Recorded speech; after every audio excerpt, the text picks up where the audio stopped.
Honorable Chief Minister Mamata Banerjee held a press conference today.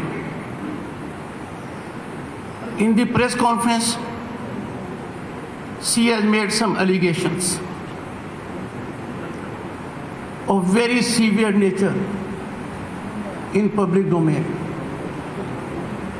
She has indicated that the governor of West Bengal was charge sheeted. She has further indicated that governor of West Bengal in Hawala chain case has taken a step. These are most unfortunate. The press conference is on two counts. One, I never expected a leader of her stature, leader of her standing, to create sensation, engage in misinformation, engage in misrepresentation. Secondly, I never expected media to be in so silence mode. The entire world knows. It is in public domain. No one has been convicted in Hawala case. You know who are the people charge sheeted. You know their names. You did not ask a single question. I therefore know what is the state of affairs of media in the state of West Bengal. It was expected of you to pointedly ask a question. Can you indicate which charge sheet? Where is governor's name? What happened to the case? Which court granted stay? Let me tell you, your governor has not been charge sheeted. There is no such document. This is far from facts. This is plain and simple untruth. This is misinformation. I did not expect this from a seasoned politician. I have taken no step from any court in Hawala charge sheet because there was none. And you people did not ask a single question. ये तो नूरा कुश्ती है ना press conference की, कि वो जवाब देंगी और आप वो प्रश्न पूछ लेंगे. बंद कीजिए. बंगाल के 9 करोड़ लोगों का ध्यान रखिए.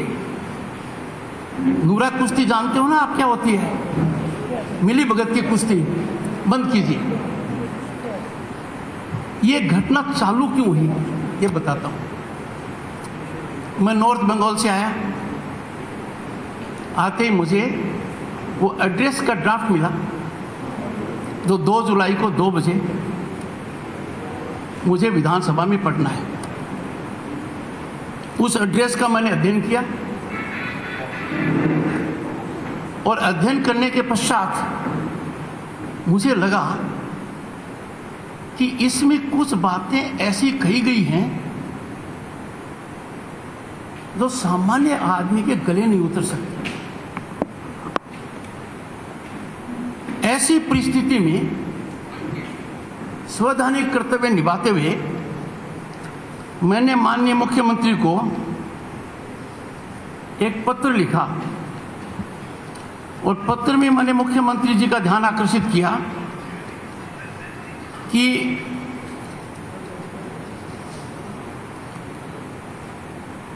I have had the benefit of going through the draft address.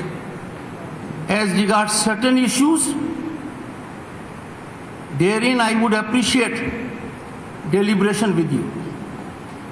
At the earliest possible time of your convenience, tomorrow, so that effective, wholesome way forward stance can be taken regarding the matter. अब राज्यपाल होने के नाते मेरा काम है कि जो मेरे मन में शंका है वो मैं सरकार से शेयर करूं, सरकार से चर्चा करूं। एड्रेस को पढ़ने के बाद मैंने उनको एक चिट्ठी लिखी। इस चिट्ठी के कुछ मिनट बाद उनका टेलीफोन आया, जो प्रेस कॉन्फ्रेंस से 10 मिनट पहले था। उनका पूरा जोर था कि ये तो कैबिनेट ने अप्रूव किया, मैं क्या कर सकती हूं। मैंने कहा, देखिए, प्रजातांत्रिक व्यवस्था में अंडर आवर कॉन्स्टिट्यूशन स्कीम आप और मेरे बीच में डायलॉग होना चाहिए, आप और मेरे बीच में चर्चा होनी चाहिए, और चर्चा का नतीजा सार्थक निकलेगा, अच्छा निकलेगा। खैर, मेरा काफी कहने के पश्चात उन्होंने कहा, I will get back to you.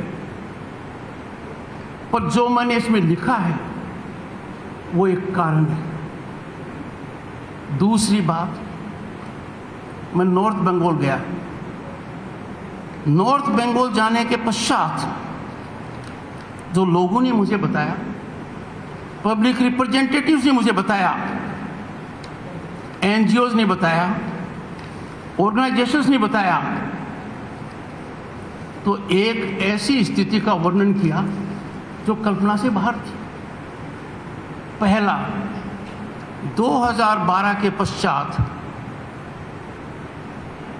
जो शुरुआत की गई थी, एक चुनाव हुआ 2017 तक, 2017 के बाद कोई चुनाव नहीं।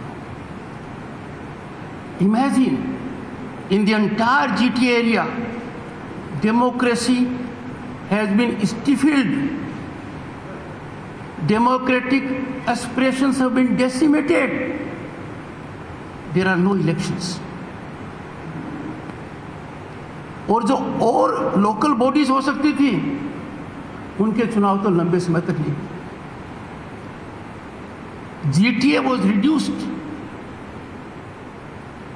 to a government department, और लोगों ने कहा it is Dane of corruption, Dane of inefficiency, Dane of nepotism. और सबने कहा, माननीय राज्यपाल जी, ऑडिट क्यों नहीं हुआ, इनका कोई हिसाब क्यों नहीं मांगता, हजारों करोड़ रुपया आ गए और जमीनी हकीकत है ही नहीं। इस करप्शन के खेल के ऊपर कब ढक्कन लगेगा। मैंने जीटीए को आदेश दिया, एडमिनिस्ट्रेटर सुरेंद्र जी, उनसे जानकारी मांगी, जानकारी नहीं है। अब प्रश्न है कि राज्यपाल का इसमें क्या दायित्व है। आप जीटीए एक्ट को देखिए, 2011, उसका सेक्शन 5510 क्या कहता है, the governor shall obtain a report on the functioning of the Gorkhaland territorial administration. मैंने वो रिपोर्ट मांगी उनसे कि 5 साल में कब कब रिपोर्ट दी, क्या रिपोर्ट दी, जानकारी नहीं दे रही। और यहां कहा गया है जो फंड होगा उसका ऑडिट होगा और ऑडिट सीएजी करेगा। There is statutory provision to this effect. जब ऐसी करप्शन की डेन को बस्ट करना है, बेनिफिशियरीज को एक्सपोज करना है, जनता के पैसे पर जिन्होंने गलत तरीके से डकैती डाली है, law must take its own course. ये बात मैंने कही। There shall be audit, there shall be audit by CAG, क्योंकि पश्चिम बंगाल की लेजिस्लेचर का यह मंतव्य है, एक्ट के अंदर यह प्रावधान किया हुआ है, इसलिए यह स्थिति उठी। अब जब ये बातें आगे गई तो मुझे एक बात याद आ गई कि रिएक्शन क्यों किया उन्होंने। She is a very season politician, I have very high regard for her. तो मेरे सामने 2001 की एक इंटरव्यू आई अजीत पांजा जी की। उस इंटरव्यू में अजीत पांजा जी ने एक बहुत महत्वपूर्ण रिफ्लेक्शन किया, और अजीत पांजा जी का यह कहना था कि वो नी जर्क रिएक्शन देती है, वो विमजिकल है, ये उन्होंने कहा। मैं अजीत पांजा जी का नाम क्यों ले रहा हूं? अजीत पांजा जी वो चार्ज शीटेड इन हवाला,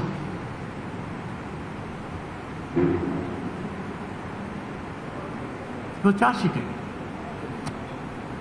and acquitted. Everyone in the Hawala case who was charge sheeted has been acquitted. Don't get me wrong, but he was charge sheeted. Your governor was not charge sheeted. They were charge sheeted.